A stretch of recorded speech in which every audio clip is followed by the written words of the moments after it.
Tak ja začnem od konca, dá sa povedať sezóny od začiatku. Tak, jak sme v Opave kúpili zápas, tak sme Karvinej predali.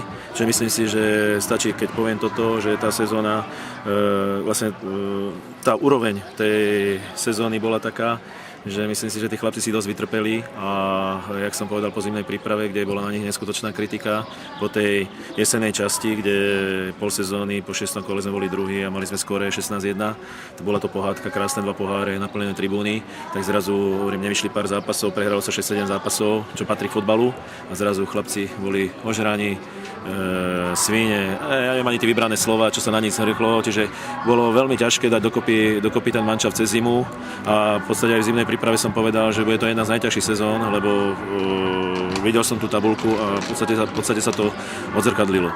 Čiže som rád, že to takto dopadlo hlavne kvôli chlapcom. Ja v nich vidím, tak jak všetci kritizovali a podobne, tak ja osobne v nich vidím, sú to 19-20 roční chlapci a ja v nich vidím veľké osobnosti, lebo polovička mužstva maturovalo, dá sa povedať, boli na nich neskutočné tlaky. Tá súťaž bola, že 10 mužstiev hralo o záchranu a nakoniec tí chlapci to zvládli a ja nesmierne vďakujem, lebo hovorím, keby sa vypadlo, tak dá sa povedať, zabudlo by sa všetko, čo sa spravilo za 5, za 6 rokov, že sa tu vybudovalo určitá koncepcia, že dá sa povedať 17-18 roční chlapci vyhrali jednoznačne prvú a triedu, čo nikto by nepovedal.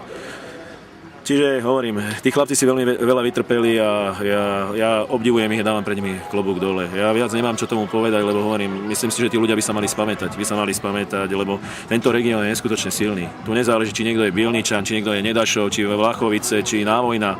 Hovorím, treba si vážiť, že z tohto regiónu každý rok vyskočia futbalisti a mali by sa dať dokopy a my sa snažíme, dá sa povedať, klobúk dole pred Láďom, Pavlom, Marianom, že vytvárajú tie podmienky a snažia sa zdokonalovať.